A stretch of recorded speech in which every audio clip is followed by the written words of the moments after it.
अस्सलाम वालेकुम dear students, welcome to Sajad biologist 0.5। आज हम डिस्कस करने लगे हैं 10 क्लास बायोलॉजी और उसका आज हमारा चैप्टर 2 और उसका टॉपिक है मैकेनिज्म ऑफ ब्रीथिंग। तो हम किस तरह सांस लेते हैं, हमने प्रोसीजर पढ़ लिया है हवा का, हमारे हवा की नालियों से गुजर कर लंग्स तक जाना।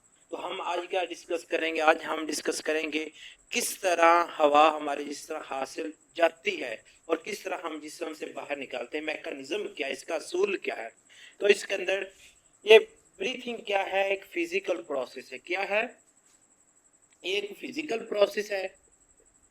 पहले लेक्चर में भी बताया था ये क्या है, फिजिकल प्रोसेस है। इसके अंदर क्या किया जाता है, इसके अंदर सांस को, हवा को अपने जिस्म के अंदर दाखिल किया जाता है। तो इनहेलेशन के दौरान क्या किया जाता है, इनहेलेशन, इसके दो प्रोसीजर है। सबसे पहले इनहेलेशन, इन का मतलब इनसाइड, क्या इनसाइड, द एक्स का मतलब आउटसाइड। सबसे पहले इनहेलेशन को यानी कि इनसाइड इनहेलेशन, हवा को अपने जिस्म के अंदर ले जाना, इसको क्या कहते हैं, इनहेलेशन।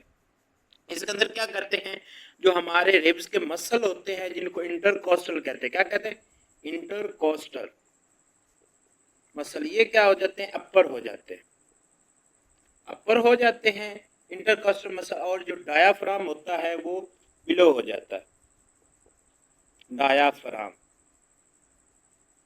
Muscle,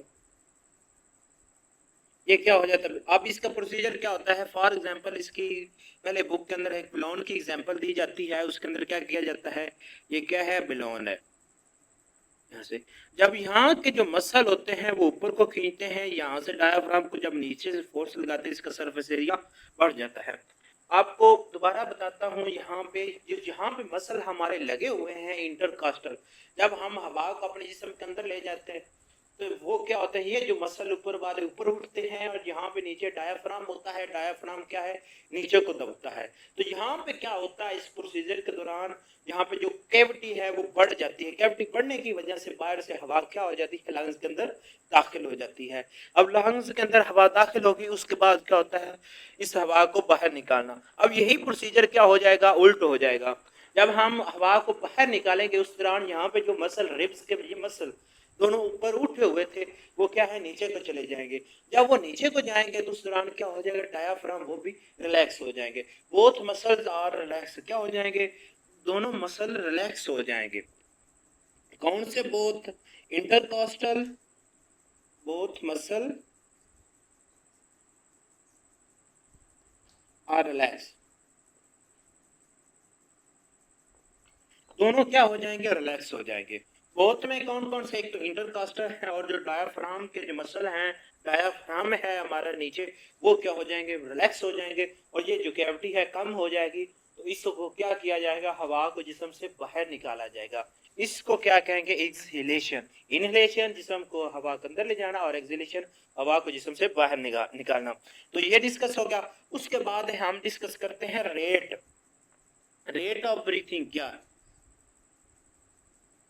rate. अब जो नॉर्मल है,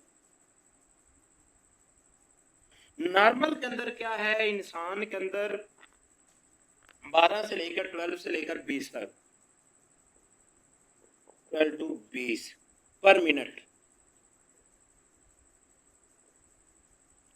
क्या होगा, एक मिनट के अंदर क्या होगी, हमारे जो ब्रीथिंग रेट है नॉर्मल शख्स की, वो 12 से लेकर 20 पर मिनट के अंदर, वो इस दौरान हवा इतनी दफा दाखिल भी होगी और जिस्म से बाहर भी निकल जाएगी।